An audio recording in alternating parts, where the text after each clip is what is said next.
Salve a tutti amici di Angolo Nerazzurro, bentornati sul canale. Vigilia di Lecce-Inter, partita secondo me più complicata di quello che si potrebbe pensare, sia per come arriva il Lecce, che arriva comunque da un periodo positivo, sia per un Inter che arriva al Via del Mare un po' incerottata. Mancheranno Barella e Çalhanoğlu per squalifica, Dumfries e Lautaro Martinez per infortunio. Akanji e Zielinski sono un po' in dubbio, sembrano recuperati, poi magari domani andremo anche con le ultime di formazione, però è chiaramente un Inter che non arriva proprio in un momento di forma brillante. Tra l'altro partita che capita tra le due sfide di Champions col Bodo Glimt, e quindi tutto questo ci porta a pensare che comunque è una trasferta insidiosa.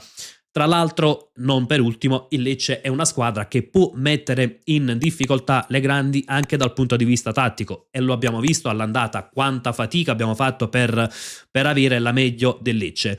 E andiamo proprio, ecco, dal punto di vista tattico, che tipo di partita aspettarci. Partiamo dalla fase di possesso del Lecce. Lecce che non è una squadra che segna tantissimo, soltanto 17 gol realizzati in 25 partite di campionato, ne ha subiti 31.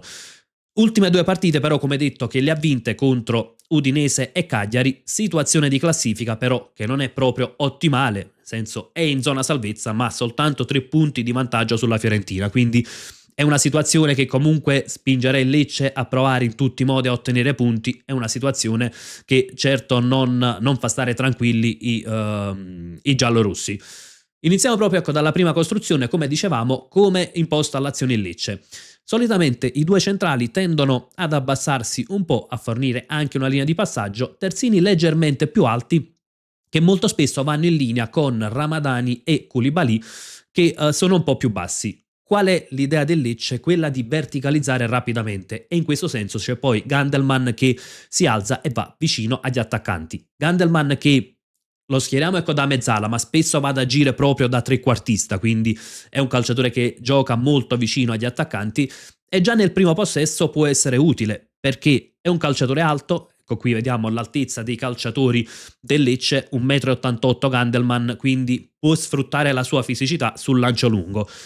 Lancio che il Lecce predilige in particolar modo se non ha semplicità sulla costruzione, quindi se viene pressato. Quindi mi aspetto comunque un Inter che vada al pressing, se non altissimo, quantomeno a schermare, ecco, la squadra avversaria, e quindi un po' a portare il Lecce a fare questo lancio lungo. Se dovesse essere così, e quindi come ci aspettiamo, poi sarà importante, ecco, innanzitutto il duello, quindi quello con Khedira. Qui abbiamo De Vrij in formazione, ma come detto ci sono diversi dubbi, poi dopo andremo anche a riepilogarli quali sono i ballottaggi principali.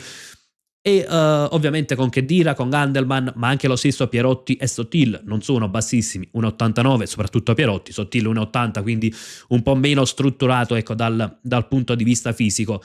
E dopo sarà importante essere attenti sulle seconde palle, perché sono quelle che possono poi creare dei problemi dopo la spizzata di testa.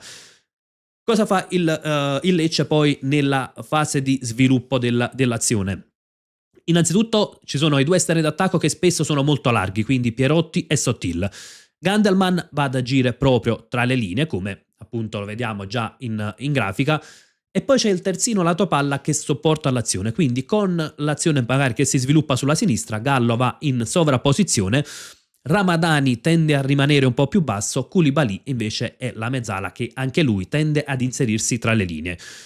Con l'azione che si sviluppa a sinistra, ovviamente l'esterno destro va un po' più ad accentrarsi verso l'area di rigore e viceversa, naturalmente. Quindi con l'azione che si sviluppa a destra troveremo Vega in proiezione più offensiva, magari, e Sottil che va un po' più a stringere, con Gallo che rimane un po' più basso.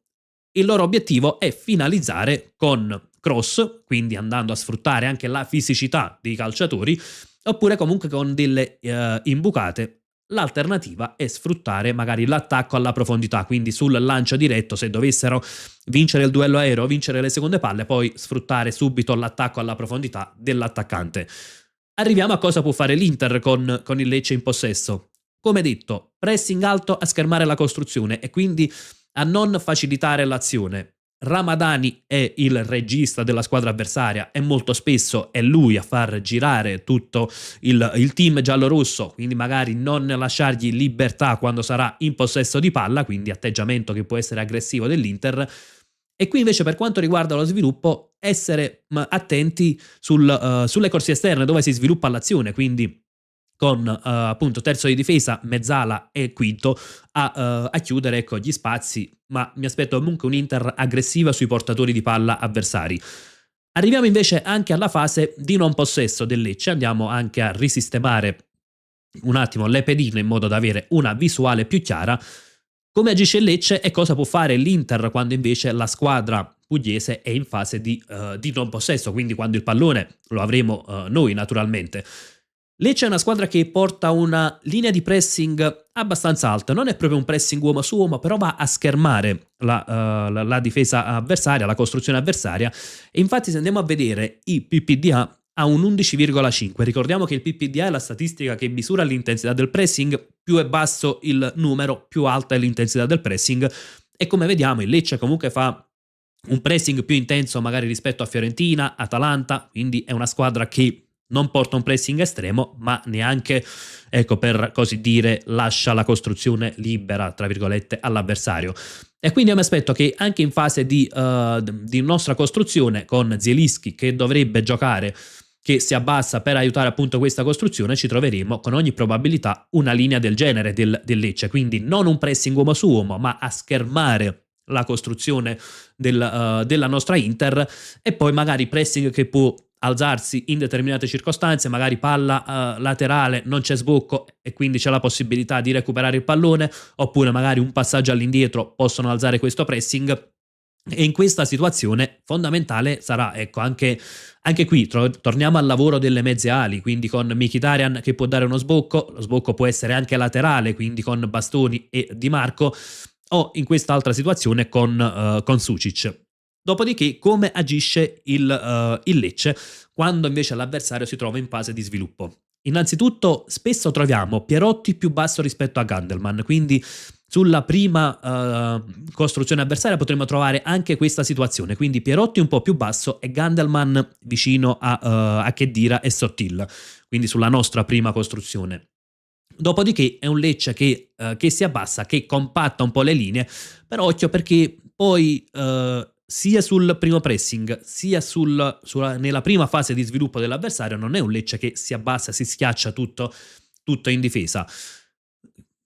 Come detto, Pierotti a volte è più basso rispetto a Gandelman, ecco, fa molto più lavoro rispetto a Sottil e a volte lo troviamo anche ad andare a raddoppiare proprio sulle corsie esterne, andando ad aiutare il terzino. Quindi è una squadra che poi in fase di non possesso potremmo trovare o in una sorta di 4-4-2 o in una sorta di 4-1-4-1 con Ramadani più basso e Sottil che appunto va in linea con i centrocampisti, o addirittura, ecco, potremmo trovare Pierotti che si abbassa e va a formare quasi una linea difensiva a 5.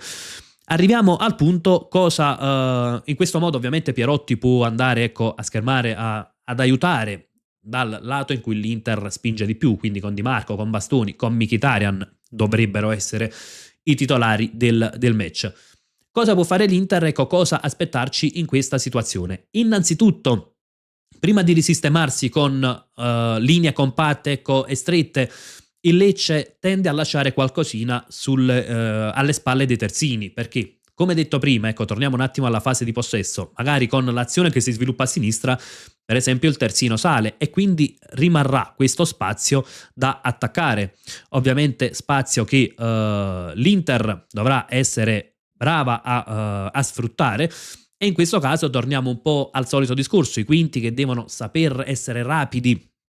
Per esempio Luis Enrique da una parte, Di Marco dall'altra. In realtà mi aspetto che ci sia più spazio per Luis Enrique che per Di Marco, proprio per la situazione di Pierotti, che è un calciatore bravo ad abbassarsi, fa molto più lavoro tattico rispetto al corrispettivo sulla corsia opposta. Come detto, poi sarà un Inter che troverà probabilmente un Lecce in blocco basso, ma non bassissimo, blocco medio-basso, ecco, oserei dire quello del Lecce, e linee strette. A quel punto cosa sarà fondamentale? Innanzitutto muovere rapidamente il pallone, sfruttare anche i cambi di gioco da una zona, da una fascia all'altra del campo, perché no, anche sovraccaricare le linee esterne e quindi cercare di attirare calciatori da questo lato e poi provare a cambiare il gioco e sfruttare magari una maggiore libertà sulla fascia opposta. Ovviamente l'uno contro uno non è nelle corde dei nostri, secondo me lo sarebbe nelle corde di Luis Enrique, ma raramente lo prova, e allora a quel punto non isolare Luis Enrique, un qualcosa di cui abbiamo parlato spesso, ed ecco potremmo trovare Sušić a supporto, Bissek che può spingere e perché no anche un Luis Enrique che taglia più verso il centro, e poi a quel punto toccherebbe a Sušić dare ampiezza. C'è un'altra situazione e poi concludiamo ecco un po' l'aspetto tattico del match, ed è la coppia d'attacco Thuram più Esposito. Dovrebbe essere questa la coppia titolare, ed è una coppia che a me piace particolarmente perché secondo me è molto ben assortita, quindi con Pio Esposito che dà fisicità all'attacco e Thuram che può dare rapidità.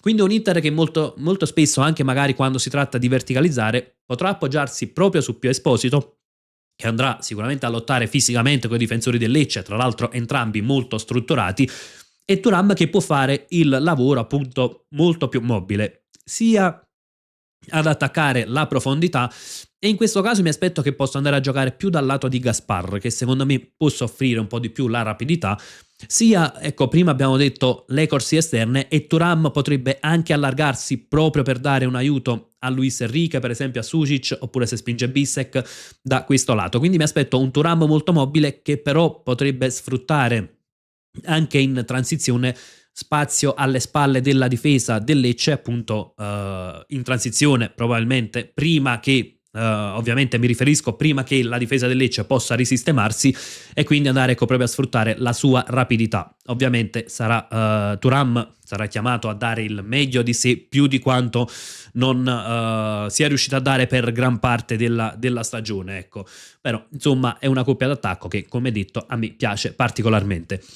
Arriviamo anche a quelli che sono i ballottaggi, poi domani magari andiamo anche sulle ultime di formazione. Sommer in porta confermatissimo, difesa in realtà qui ci sono già i primi dubbi.